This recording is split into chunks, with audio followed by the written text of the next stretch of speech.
football team. They are in Mauritius Yes. for the Four Nations tournament. Yep. But they play their last game on Sunday. Yeah. They're playing against the host Mauritius. Yeah. But it's a Four Nations tournament. But we've only played 2 games. Why? Yes. I mean, you just nailed it. You just nailed it. And before I even get to break down what has been happening over there in Mauritius, let me give you a very famous quote from Harambee Stars coach Engin Ferrat. He said in Mauritius, Messi can be born in Kenya and we will never know. As in, there's a lot of talent that is in Kenya, but we'll never know this is the talent because there's nothing that is being done to harness that. So Kenya was supposed to leave for Mauritius on Saturday. The contingent was supposed to leave for Mauritius on Saturday. They could not leave. They left on Monday, 2 days later. The official explanation from the federation was that there were no flights. But some... I've seen some interesting discussion about that because they said there were no flights, but... There were flights. But there were flights. There were flights. So nikasikia kumbe check ilikuwa sijui haijamachua. You know the Kenyan way of doing things. Iko pesa ilikuwa haijafika, blah blah blah blah blah blah. So eventually the team left, but by the time the team left, missed their first there game. were some irredeemable losses. They missed a game against Djibouti. So Kenya eventually played Pakistan won 1-0. This was not a cricket match. It was a football match. I was seeing people drawing comparisons and saying yes, but I think it was the first time that Kenya was facing off against Pakistan. Yes. So Moses Ashuma, apparently a very good player, and he was making his debut. Yes, scoring the only goal of the game. Before that, he played for Equity Bank before moving to Kakamega Homeboys. And Equity Bank, remember, playing in the 3rd tier of the Kenyan League. So Firat probably has a point saying there's a lot of talent in Kenya. So remember, Mauritius beat Pakistan 3-0.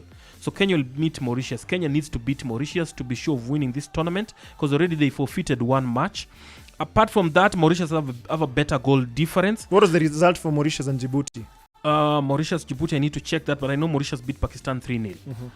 But then, Kenya the Zimbabwe tournament. Why? Because Kenya is ranked 102 on the FIFA rankings. Pakistan are 195th out of 200. Mauritius are 180 out of 200. And Djibouti, wait for this, they are 193rd. So Djibouti, hii dunia mzima wameshinda tu inchi 7.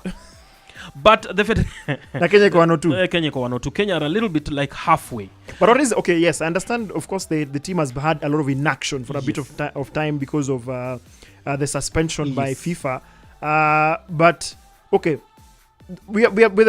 obviously we are the top ranked team in that Four Nations tournament. I would assume at least they would have had maybe an opportunity to compete against other top tier because it impacts on rankings, doesn't it? True, very true. Yeah. The official communication from the federation, which makes sense, Football Kenya Federation, is that this is the only opposition they could get at this point in time because very many other teams are competing in Africa Cup of Nations qualifiers. So you can't get to play Uganda, for example, because Uganda are playing Cameroon or playing the Democratic Republic of Congo in the qualifiers. So you can only beat what is in front of you. So walienda wakatafuta timu hapo wakasema nyinyi wavuvi mnakuanga na timu. Nyinyi fulani wa fulani mnakuanga na timu, leteni tucheze. So that is the way. Remember, of course, this is a tune-up in readiness for the 2026 FIFA World Cup qualifiers. The draw will be held next month. The games start in November. So Harambee Stars coach Engin Firat says, we have to play something. I have to come up with a semblance of a team before the 2026 FIFA World Cup qualifiers come calling. In terms of the team composition, of course, Shama, Sean, yes, he scored the winning goal. Yeah. How do you rate the team's performance, especially the newbies, the new players who had been selected by Engin Firat? I watched some snippets of the game. Who impressed you, who didn't? Against Mauritius, I thought we had a very flat game. Kenya had a very flat game. Should have done better considering the caliber of the opposition. But hey, that's just me speaking. I'm not a footballer. Olunga also appeared a bit off, but that could be because he spent a lot of time without playing football. By the time the Qatar League ended, and that particular time, he'd spent a lot of time touring Europe and wherever. Shuma stood out. Richard Odada in midfield stood out. Remember, he plays in Philadelphia. Yes, and he's the like-for-like replacement for Victor Wanyama in the midfield. Apart from that, David Church as well in centre of defence did impress in bits. But overall, it was a very average performance, and Coach Engin Firat confirmed as much in his post-match comments.